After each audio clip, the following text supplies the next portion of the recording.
Om Vasudeva Sudam Devam Kamsa Chanuradvartanam Devaki Paramanandam Krishnam Vande Jagadgurum.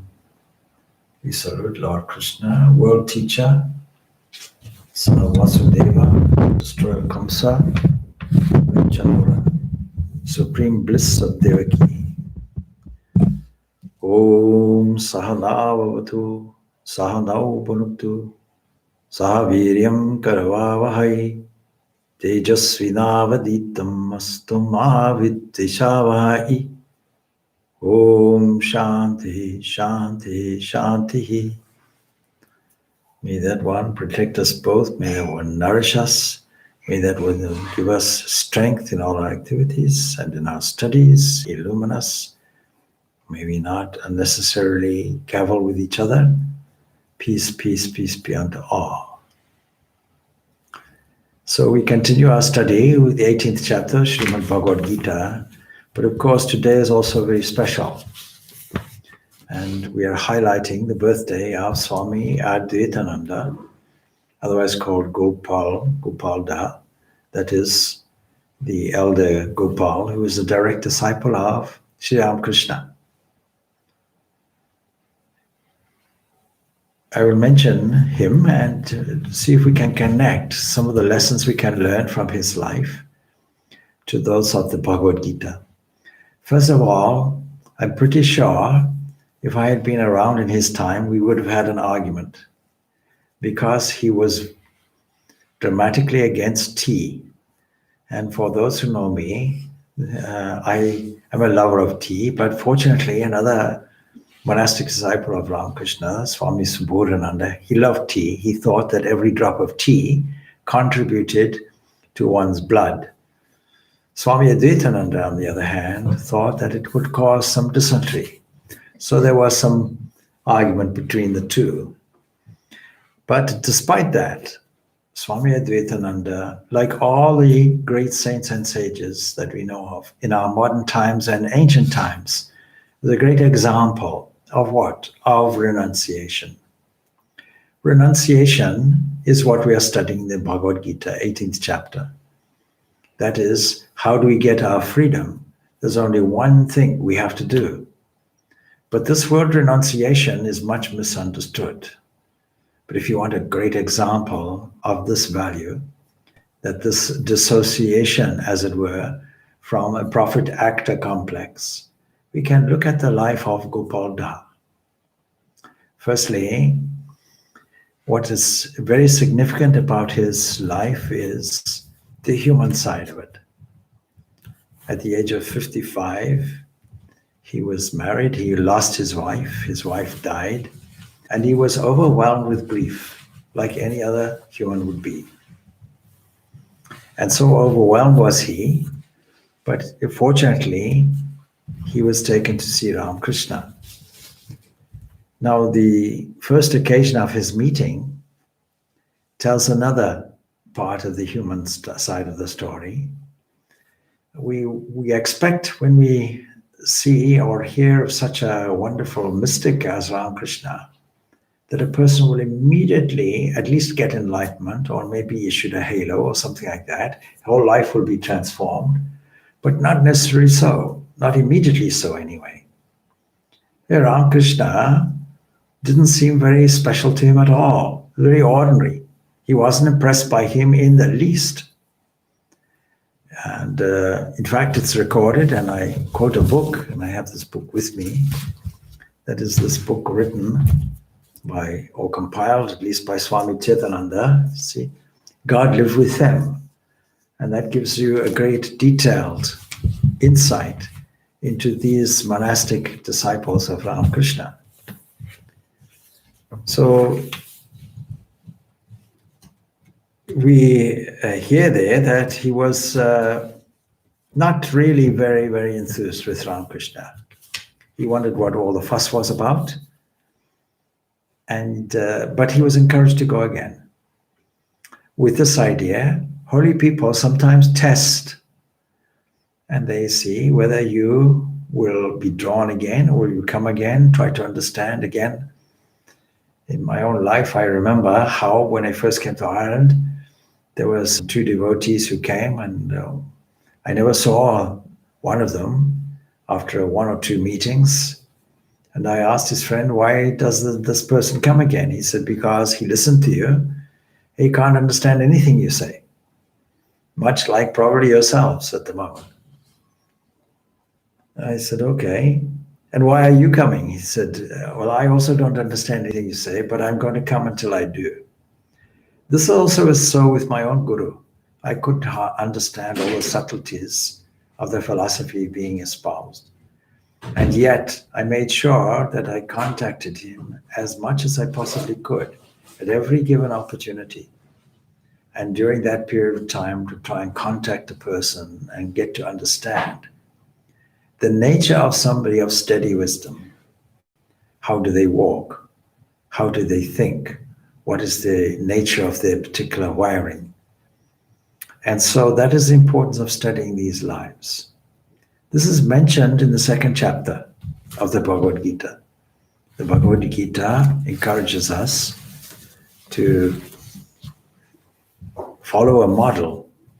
2 terms are being used there, Sthita Prajna and Trina Gunatita, one who transcends the 3 evolutionary forces of nature that we know as the gunas.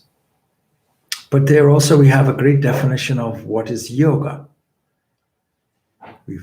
Yoga, it says there, samatvam yoga uchate, is said to be equilibrium of mind. When we study the whole life of Swami Advaitananda, this is a great characteristic. A kind of evenness, equilibrium of mind is there. But that's not to say that no activities have been done, because it is also yoga karmasu kaushalam. There's great skill in action. If you can do every action with a sense of equilibrium of mind, do every action in such a way that nothing gets disturbed. What disturbs us in the mind? Future orientation, past orientation. We have all these worries. Is there a way out of these worries? What's the cause of the worries? The cause of the worries are that we doubt and fear some elements of the past, but the past, even the second, is gone forever, won't come back. No point in concerning ourselves with it anymore. It's quite easy to forgive. It's not so easy to forget. Well, leave it. Don't chew the cud of resentment. Leave it in the past where it belongs, or regret, leave that in the past. Practically speaking, nothing we can do about it. What about the future? Well, the future's not come yet. No point in worrying about something that's not present anymore. Now, this lesson is being told time and time again by modern positive thinkers also, and by proponents of spirituality, and yet people don't catch the message somehow, because it's very difficult to shake a habit. Some people are future orientated to make sure that life is smooth in the future. That means there's a doubt on the other side that it may not be so. And some people don't see any hope now or in the future, and rake up the past, what went wrong, a kind of psychology technique which assumes something is wrong, assumes there's some inner defect in you. The great psychologist Krishna never did it. Great psychologist Krishna said, you're suffering from weakness. The antidote is strength. You're suffering from ignorance. The antidote is knowledge. Where do we get strength and knowledge both from? An assertion that I am something that is not embodied, something that is not body, not mind, not a mask, not a personality, not a series of unconscious habits, something that never changes, something that never moves. Krishna's language, something not affected. Graphically, he uses many examples. Fire cannot burn it, water cannot wet it, wind cannot dry it. It cannot be affected by anything that we know of in familiar life. So why should we assume an agency? The 18th chapter of Bhagavad Gita deals with this lesson. But the other lesson is the living example of it. And this is to be found here in the life of Swami Advaitananda, Gopal. I'll read a little bit then from this book. Of course, Gopal Chandra Ghosh, as he was known, was born in 1828. That means he was 8 years older than Ramakrishna. And so Ramakrishna always referred to him as somebody who is older. But he had no family ties after the death of his wife. And he moved there, then closer to Dakshinaswar. But in an incident that is recorded in the Gospel of Ramakrishna, the Master says, do you intend to go on a pilgrimage now? That is after discussing, or after Gopal expressing his desire to do so. And the Master, or at least Gopal says, yes, sir, I should like to wander about a little. And the Master says, as long as a man feels that God is there, he is ignorant. First lesson, for all of us, of course. Having made a loss somewhere, having felt the pangs of bereavement, go on a pilgrimage somewhere. Today you find many people looking for God as if God is lost. Where will you find it? Maybe in India. Or maybe you'll find it in Nok, a pilgrimage place. Maybe you find it in Lourdes. But the answer, of course, is supplied by the Lord himself, Master Ramakrishna, who says, you won't find it in these places. Actually, it's pure ignorance if you think that God is elsewhere. It's a wonderful place. Nobody knows where it is. But everybody talks about it. It's a place called Elsewhere.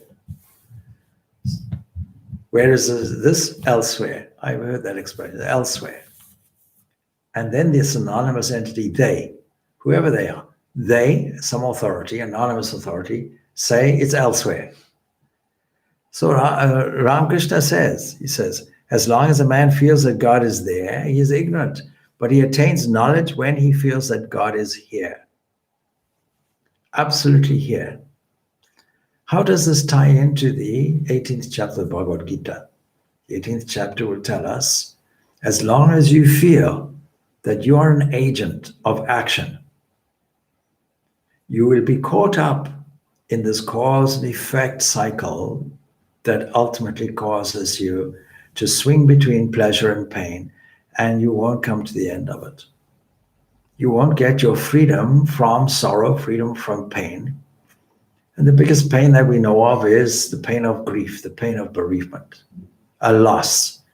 This happens even on a miniature level, not necessarily in terms of death or the context of death. Supposing there's a relationship, the relationship breaks down. We go through all the symptoms.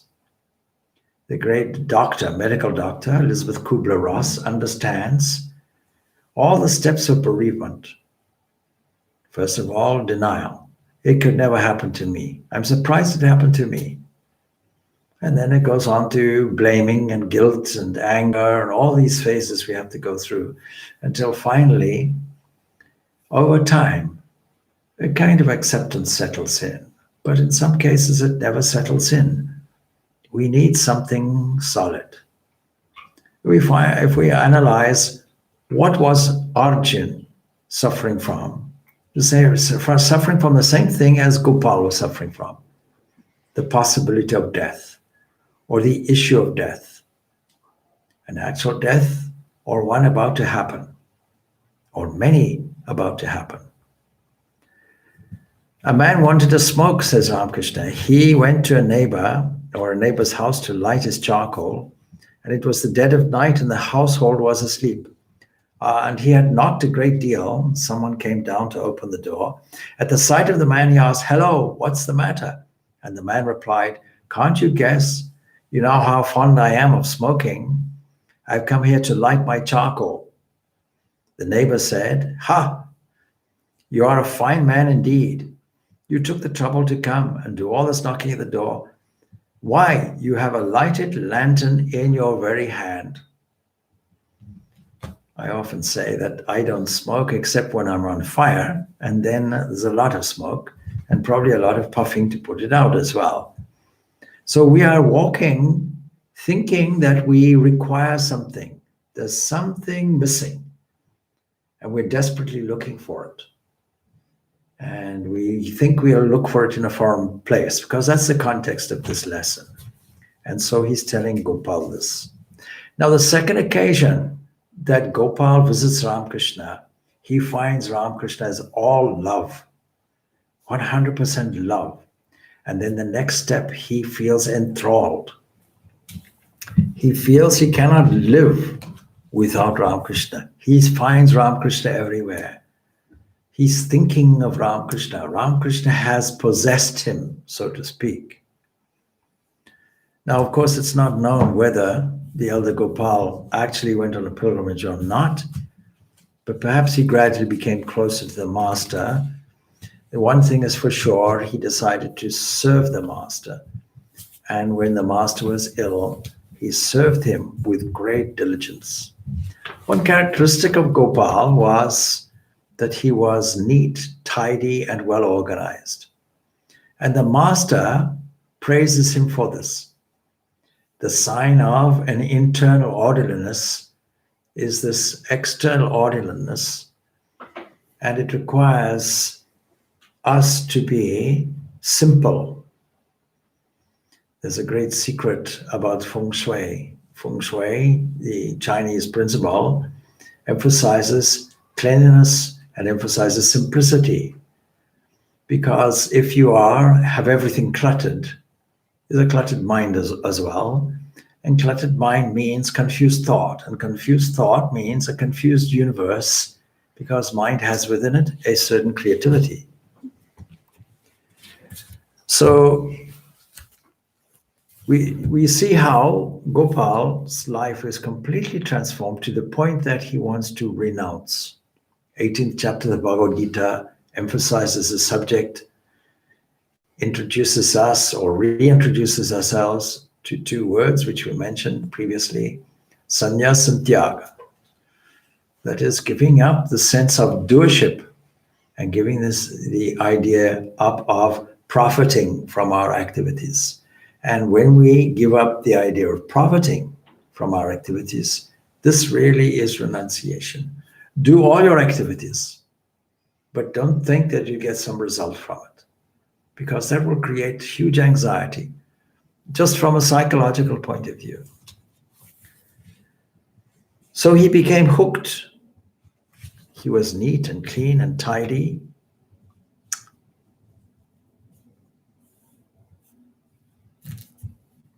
He was very neat and clean. I'm reading from another text here. The embodiment of method and orderliness, says the text. These traits in him received great appreciation from the master. The wonderful thing then, the master was a practical person. And that is the lesson we're finding also from the 18th chapter of the Bhagavad Gita. His service to the Holy Mother also was equally wholehearted, as the bashful mother did not talk with anyone except the old Gopalda, also the young Latu and a few others. But Gopalda used to attend to her needs. Gopal also was very instrumental in the foundation of the Ramakrishna order, the perpetuation of the ideal of Ramakrishna. One day he came along with some ochre cloths and rosaries. He said, Master, I'd like to distribute this to any monks. Ramakrishna said, waving his hand, you will not find more worthy monks than around us here, and gave these Garuda cloths to Narendra, that is Swami Vivekananda, Rakal, Swami Brahmananda, Baburam, Swami Premananda, Niranjan, Niranjanananda, Yogin, Swami Yogananda, Tarak, Swami Shivananda, Swami Advaitananda, Latu, Kali, Swami Abhedananda, Sharat, Sharananda, Shashi, Ramakrishnananda, and himself, Gopal the elder, who also had this inclination to go and renounce. That point was spontaneous within him. So it sowed the seed for the future order, which became the Ramakrishna order. At the Kashipur Garden House, Swami Vivekananda, then Narendranath, when sitting one day in meditation, was lost to outer consciousness and was merged in the absolute. It was Gopal that became terrified and rushed to the master to report that Narendra was dead. That's the symptoms. Nirvikalpa Samadhi. And the master understood that it was the case and assured Gopalda accordingly, Nirvikalpa Samadhi. Of course, after some time, Narendra regained normal consciousness. Now, after the passing away of the master, Gopalda had no home to go to. So, like others, he joined the Purnananda monastery.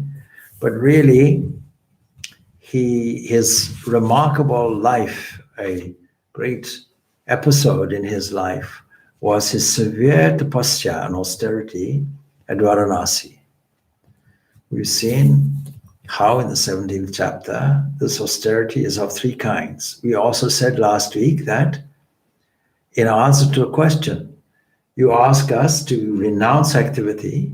Should we be renouncing worship? Should we be renouncing charity? And should we be renouncing austerity? No, you should not renounce any of these things. You should not give up actions. You should engage fully in actions. It's not the actions that are binding, it's the attachment to them that is binding. And that means that we still have desires. It is desire which keeps us here caught up in this never-ending rotation of cause and effect. So when he was in Varanasi, he practiced austerities. He did it for about 5 years. And anybody who had the privilege of staying with him, they would say that his regularity in spiritual practices was wonderful. Sometimes we ask, how is your spiritual practice? Yes, it's fine, but is it steady? Is it regular? Do you do it at the same time every day? Do you do it without exception? Because you make one exception, the exception becomes the rule. So it's not the practice, it's steady practice, it's regular practice. The regularity has to be there. Very early in the morning, even in the severe wintry days of Varanasi, he would get up and go to the Ganga for a bath. And from there, he would return shivering with cold, but his mind absorbed in reciting some Sanskrit hymns. The program of the whole day was fixed, and he would follow it without the least deviation for days, months, years. At that holy city, he lived on only what was given, small quantities of cooked food collected from various houses, as is the custom, so that he might not be taxing to a single individual. The kind of food gathering tradition of the sannyasis. Not only getting food by begging, relying on God's glory, God's generosity, God's faith in us, God's free provision, having absolute trust in that on the one hand, but having a generosity of spirit not to be a burden to the householder. Adjacent to a place where an image of Shiva was installed, he occupied a small room. But how neat and clean that small room was. Everything kept in its proper place. The room at once gave an indication of great taste and orderliness. His steadiness would cause wonder to those who watched him. He was quite indifferent to worldly sights and sounds and followed his own tenor of life in the contemplation of the divinity from day to day without any break. In his life, he would have exhibited traits of what we call a kind of perfectionist type. And his great lesson that he got from Ramakrishna was not to criticize or have an attitude of criticism to anybody. And he carried that generosity of spirit for the whole of his life. Because somebody who is of a perfectionist inclination will want to adjust everything naturally, because things are not perfect, and want to make things perfect. They have a critical attitude. The master, with his great insight, taught this one lesson to him, knowing that that's what he required. Now, when Swami Vivekananda returned to India and organized the Ramakrishna Brotherhood, Swami Advaitananda, and that was the name given to him, and of course the monastic name embodied his character. He had the bliss of non-dualism, so that he had this attitude of detachment. Detachment from the world means that you don't leave the world. What it means is you enter into all the activities with a different attitude. You transcend the prophet-actor complex. You don't say, I am doing this, I am doing that, and this is my reward. That all is all gone. But you become as active as anybody, probably more so. Because don't forget, yoga is skill in action and equilibrium of mind, doing all activities to perfection in an organized way. The reason why organization is so important in spiritual life, it creates this regularity. Supposing I eat haphazardly, then at the time of eating, my stomach will be confused. If I know I'm eating at a certain time, gastric juice gets released in the stomach and saliva gets released in the salivary glands. Yeah, come on, ready for food. And the body becomes ready for food. Same too with meditation, same too with activities and work. The key, of course, to karma yoga is not to have any preferential activities. When we study these verses in the Bhagavad Gita, we'll see, how do we know when we have advanced in this art, the art of work? Because we have no preference. I like this activity, I don't like this activity. I'll do this activity, and then the other activity, I'll procrastinate over it because I don't like doing it. Whatever is in front of you, you have an equal attitude toward it. You'll do it because you're not expecting any results, and you are aware, essentially, my inner nature is not an agent. It doesn't do anything. But the Lord of the universe, who comes to me as nature and includes me as part of his divine plan, is working through and through not only my body, not only these hands, the heads, eyes, ears, and so on, but everybody's. So, in establishing the monastery, he stayed mainly, of course, at the new monastery of what became the Belur Mutt. And Belur Mutt was actually originally a kind of informal shipyard. It was where all the boats came and got repaired. We can imagine the terrible state it was. And it was Swami Advaitananda's duty, his allocated task, to go and make everything correct. The ground was hard. The place was difficult to get control of, but he was willingly in charge of that. And we can see these two sides then. A person who can spend 5 years in hard austerities, thinking that he is an introvert and wants an introverted spiritual life, and now easily makes a transition to a hard taskmaster, working ceaselessly for the good of humanity through this organization. So he worked, looked after the management of various affairs of the monastery, especially the garden work. But all work he undertook or supervised had to be done very systematically and with scrupulous care. Why? Because this is God's ground, God's work, God's hands. The young novitiates could hardly rise to a standard of perfection in regards to work, and for that reason, they had a very hard time with him. Many of them would receive mild rebukes from old Gopalda, but they would take his criticism more as a token of affection than as any indication of bitterness. And don't forget, the way Ramakrishna taught spirituality was not to be dour in disposition. That is not spirituality at all. Many people are put off by structured religion. They think it's a very serious affair. We all have to put on black suits. We all have to, on Sunday particularly, we have to put on a mask or a face which is extremely serious, full of guilt and full of absolute formality.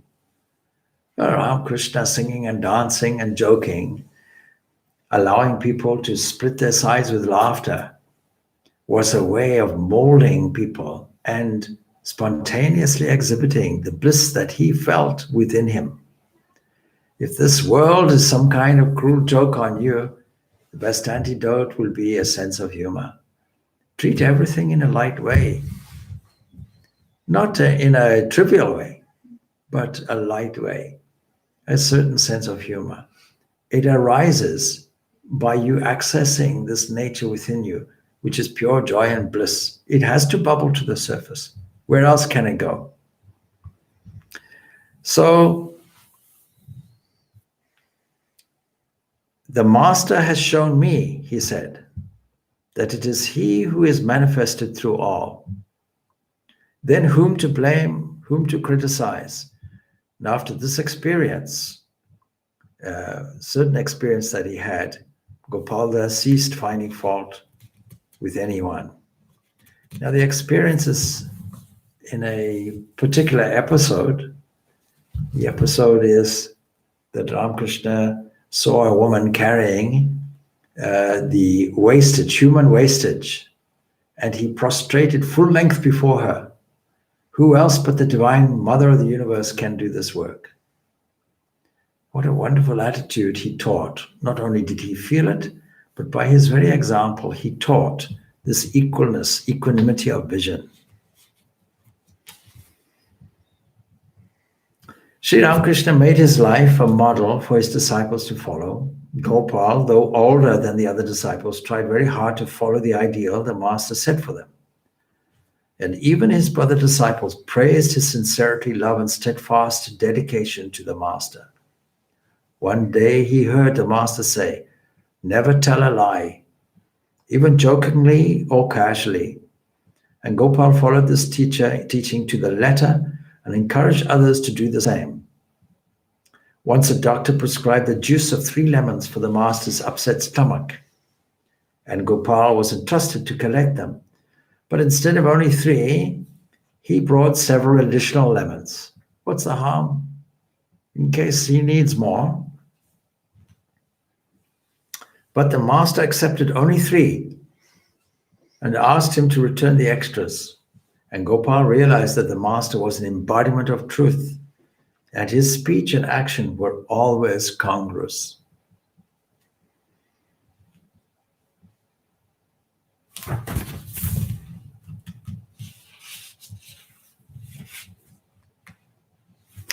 Now, we go on with this book. I'm going through the pages.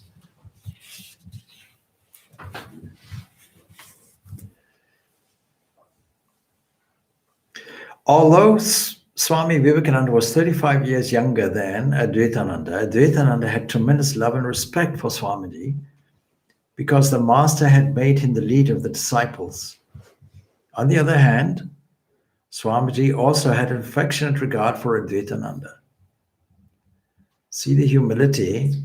Somebody is older, and the younger man, some 35 years younger, is taking the leadership. Doesn't matter. Once Swamiji composed a comical verse to tease Advaitananda, but that really indicated in what great esteem the old Swami was held by all. Swamiji had an idea that the monks of the Ramakrishna order should know the Sanskrit scriptures. So he asked Advaitananda to study Lagu Kaumudi, Sanskrit grammar. The Swami took this request as a command and obeyed it with love. And Swamiji used to tease this old waggish monk. "You are like an old bull. Breaking off your horns, you have joined the young calves." One day Swamiji said, "Gopal Da, you are getting older by the day by day. Be careful. Now you must start taking milk and fruits, which will give you new life, and then your bones will not be rusted. After all, you are the oldest among us. So tomorrow, we shall wash you ceremoniously with milk. The next day, Swamiji and other monks poured 10 seers of milk on Advaitananda's head and then washed him with the Ganga water. Afterwards, a new cloth was offered to him, and he was given various kinds of nutritious food. Swamiji joyfully, Swamiji means Swami Vivekananda, said to him, "Brother, from today you are the abbot, and the responsibility of the monastery is yours. It is all done in fun." When one of Swamiji's pet ducks suffered for a week and then died from shortness of breath, Advaitananda said to him, "Sir, it is no use living in this Kali Yuga, this dark age, when ducks catch cold from rain and damp and frogs sneeze." In 1901, Swami Advaitananda became one of the trustees of the Ramakrishna Math Mission at Swamiji's request, and later became the vice president. When Swami Vivekananda died on 4th July 1902, Advaitananda first checked his pulse and then said to Swami Nivedita, "Alas, what are you looking at? Hurry to Dr. Mahendranath Mazumdar and bring him here as soon as you can." But after Vivekananda's passing away, the banner of Sri Ramakrishna was carried by his other disciples. They shaped their lives according to the spiritual ideals of the Master. And they also helped others to put these ideals into practice for their physical, mental, and spiritual advancement. There is a saying, an organization succeeds not because it is big or because it is long established, but because there are people in it who live it, sleep it, dream it, and build a future for it. And we have to say that Swami Advaitananda was one such. Even in his old age, he would get up early and sit for meditation and japa. He suffered from rheumatic pain. So according to the doctor's instructions, he would do regular exercise in his room. Then he would go to the shrine to bow down to the Master. He prayed, "Master, I'm doing exercise for this body. I've done enough now. Release me." Afterwards, he would supervise the activities of the monastery, and Swami Purnananda would do the ritualistic worship in the shrine. And when he went to Kolkata for other work, Advaitananda would perform the ritual. In the afternoon, he would go for a walk, advise the caretakers of the garden and the dairy if they had any problems. At that time, the young monks had to do everything in the monastery. Advaitananda helped them by sharing his experiences with him. Now, he had a great sense of humor, even at the expense of others. And when some young men, some brahmacharis, some novices were asked to dig in a very hard place where it was proposed they should grow brinjals and vegetables and so on, Gopal said, no, what a terrible thing to make these young boys do this. They should dig here, and he indicated a place which was much harder, and he had some fun.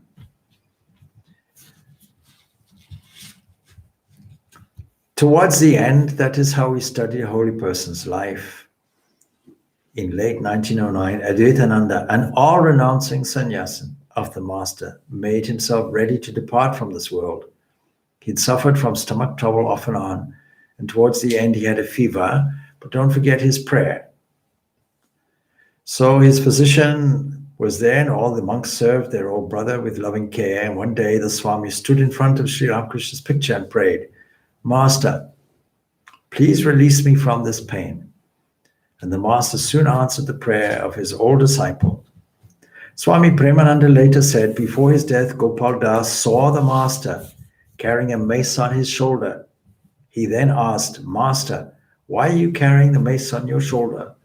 And the Master replied, "I am Gadadhar, literally upholder of the mace, an epithet of Lord Vishnu." And that was also Sri Ramakrishna. That was his childhood name. In this age, I shall rebuild after destroying everything. Truly, Sri Ramakrishna was born in this modern time to destroy doubt and delusion from the minds of the people. And Advaitananda passed away 4:15 p.m. on Tuesday, 28th December 1909. Until the end, he was fully conscious, chanting the name of Sri Ramakrishna.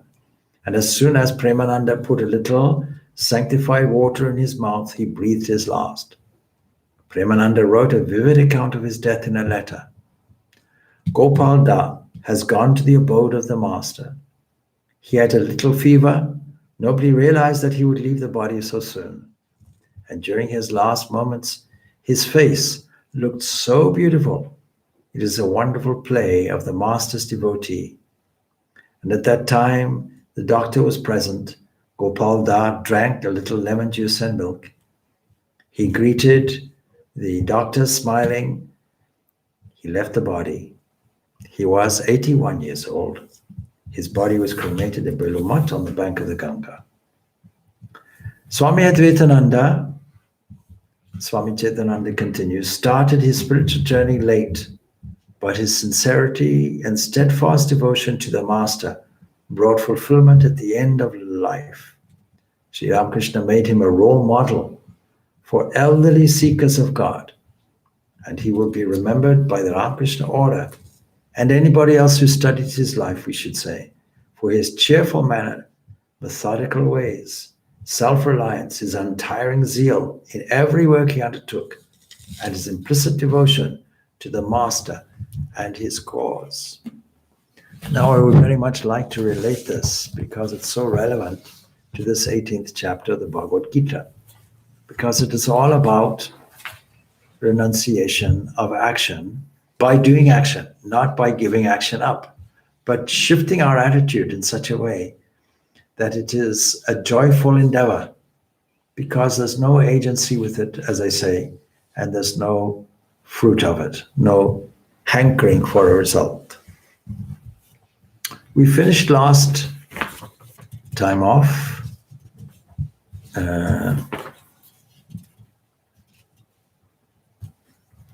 with verse 10, stanza 10, the relinquisher, imbued with sattva and a steady understanding, with his doubts dispelled, hates not a disagreeable work, nor is attached to an agreeable one. I think actually we left off a little earlier than that. So one stanza also before that.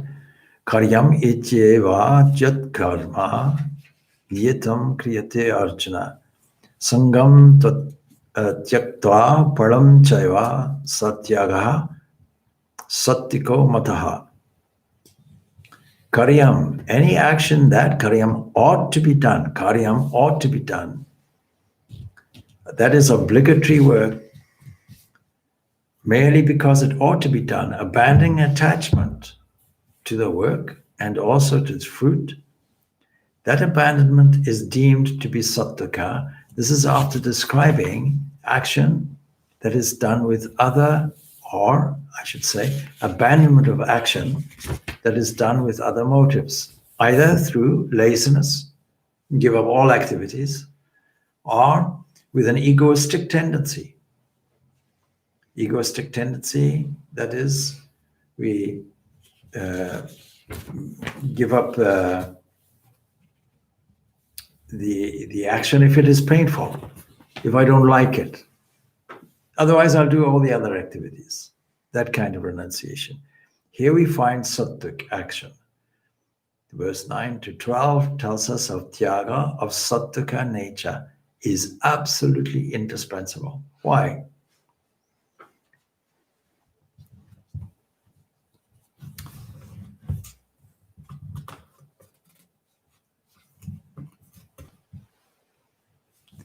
This particular verse will tell us of the possibility of using a number of different, or I should say the commentary gives us a possibility of giving us a number of analogies. And the particular commentary I'm using will use the analogy of an inpatient in a hospital. And so I'll use this commentary to illustrate the point. But first of all, we have to understand what is obligatory work. Obligatory work is something that is on our plate at this point in time. We have to breathe. Breathing is an obligatory activity. We can't stop the breathing.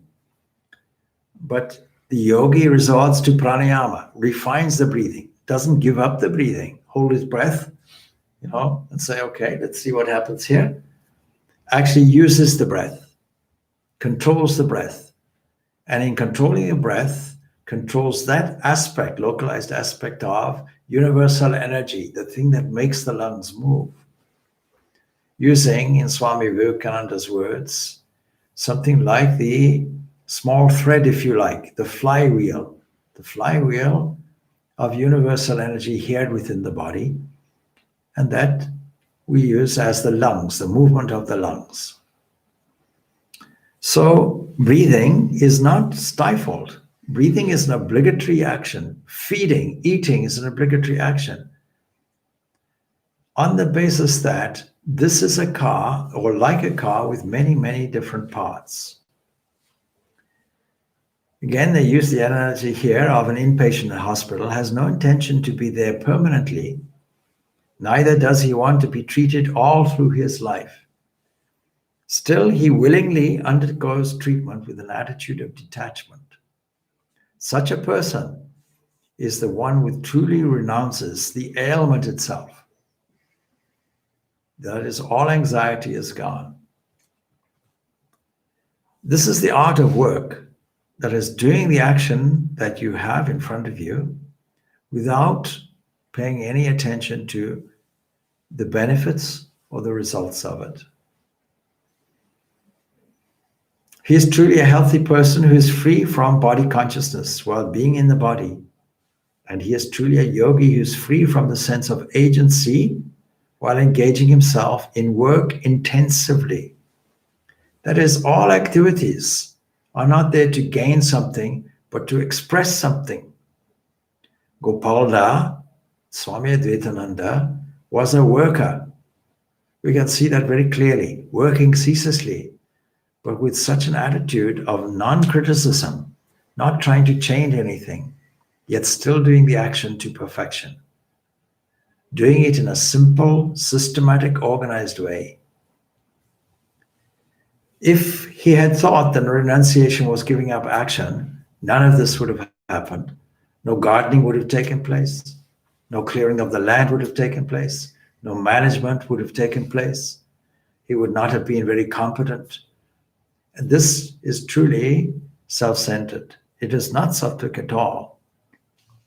Adoring the Lord, serving the society, meditating on the Supreme is this commentator's way of saying this worship that we call yajna, this adoration, obligatory activity that we've already seen, and this generosity of spirit, serving society is necessary, and meditate on the Supreme, that is doing sufficient self-control so the mind is steady and can meditate.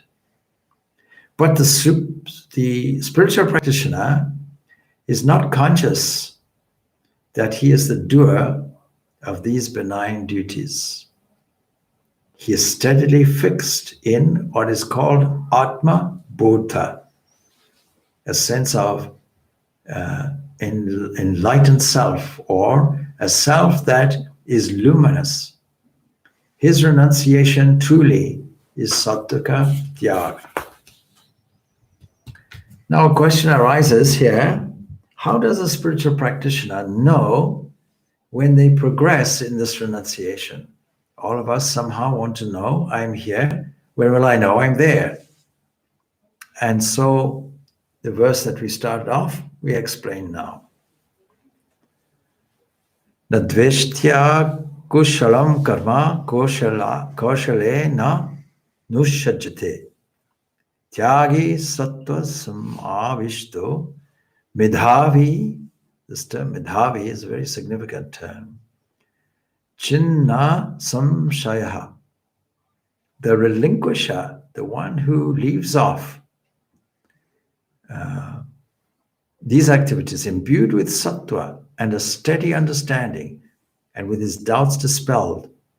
Let's take up that point before we go further. What is required? If you are to see how we are progressing, as it were, in this, there are some conditions. We have to have purity, complete purity of the mind. That is equivalent to saying no sense of egoistic intention, motivation, or thought. and a steady understanding. This word I highlighted, medhavi, a certain intelligence, a deep understanding of knowing not only the principles, but the deep feeling of the reality of it.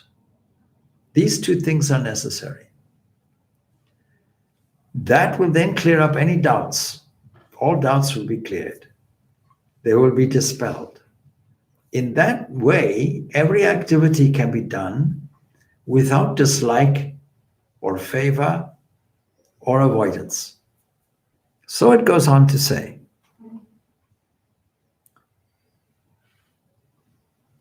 with his doubts katasanda, samshayaha, and this medhavi, it says, he hates no disagreeable work, nor is he attached to any agreeable one. Now we have to take stock of our behavior. If we're going to measure this, let us see where we are. Supposing today in your daily life, you have a list of things that you did. In that list, maybe you can classify, these are the things I preferred to do. These are things I didn't like to do. The things I didn't like to do, did I do them anyway? But did I dislike them? Let's, for example, take why people get physically tired. Oh, I had such a terrible day in the office. I had a terrible day at work. What's my reward? I can go home. I can relax on a sofa. Maybe watch some television or something like that. And enjoy a meal. And then maybe sleep. Knowing that tomorrow I'll get up and maybe I won't have a very peaceful sleep because I'll be worrying. What will I be worrying? I'll be having a mental list of all the challenges and problems for the next day. Making a mental shopping list of that and then complaining. What's wrong? I'm suffering from insomnia or the physical condition. Please take these sleeping tablets. No, it's not a physical condition in a direct way, in a primary way. It's a physical condition in a secondary way. Supposing you are a keen rugby player. Rugby is much more tiring than a day in the office. And yet you come back from the office tired. Why? Because when you're in the office, you would rather be playing rugby. So you're there thinking, this is a terrible task. And we have this myth that work is not a pleasant activity. We have to do it. But it doesn't have to be like that. Shift your attitude and you'll find that all activities can be joyful if put in the same way. But the difficulty is this results orientation of ours. And this sense I am the doer, I deserve better, it goes along with the script. Poor me, I work so hard. Nobody thanks me. Nobody appreciates me. I deserve better. At least when I go home, I deserve to be left on my lawn. Come home. How was your day? Don't ask me that. I don't want to think about my day. Oh, I see. Now a domestic argument occurs. How was your day? Well, you never ask how my day was. No, I'm so drained from the work. Why should it be like that? Why should you not have as much enthusiasm at the workplace as you have anywhere else? This idea that work is a burden leads us to an unfortunate phrase. On a Friday, thank God it's Friday. TGIF. Why? So there are some people who opt out of work. These are the lazier people. So what happens? Weekend, of course, is all holiday, all leisure. So what is Monday? Monday is getting over the weekend. Then what is Tuesday? Tuesday is thinking about the weekend. What is Wednesday? Wednesday is thinking we should try and do some work. Thursday, oh, it's nearly Friday. Friday, oh, the weekend is upon us. See, in this way, this myth about this negativity to do with work creates much anxiety creates many health problems. Because a thought, one single thought that is negative, will have a negative impact on every single cell of the body. And cumulatively speaking, that will cause that stress and distress that you have will cause physical problems, psychological problems, even maybe depression. A depressed mind is a depressed body. An agitated mind is an agitated stomach. A fearful mind is a fearful digestive system. In people who study these things will associate fear with the organs of the kidneys. And the liver, of course, is an organ that has many, many multifunctions. The liver is literally the thing that makes you live. And so many people suffer from all these ailments because they have a wrong attitude about life that is centered around a unit. The unit says, it is me who is doing everything. I don't like it. I wish it wasn't there. I have to work. This is not the kind of obligatory activity we're talking about. Not the attitude, certainly. Certainly we have to do obligatory things, such as gaining food, doing it through employment usually, or business, or earning money. All of that is necessary. But if we're not enjoying it, I had a friend once in Zimbabwe. He was an artist. He said, I'm so lucky because I so enjoy what I'm doing. But I said, shouldn't everybody enjoy what they're doing? Why should you be special? So whatever occupation you have should be a great joy. We were talking earlier about a simple activity, cooking food. If you cook the food with an element of anxiety, I hope people will like it. I wonder if I'm putting the right ingredients in.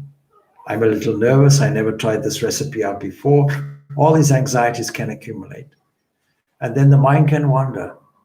It can wander away from the subject to other things. My children are so fussy. They never like my food. I wonder how they're doing now. Maybe if I cook something different tomorrow. And all these anxieties come and they go into the food.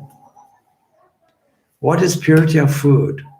Purity of food is the cook's intention that goes into it, the purity of mind that is associated with it, so that all cooked food should be a form of prasad, a divine sacred offering. Supposing you cooked for God now, out of love for God, I'm doing this for you.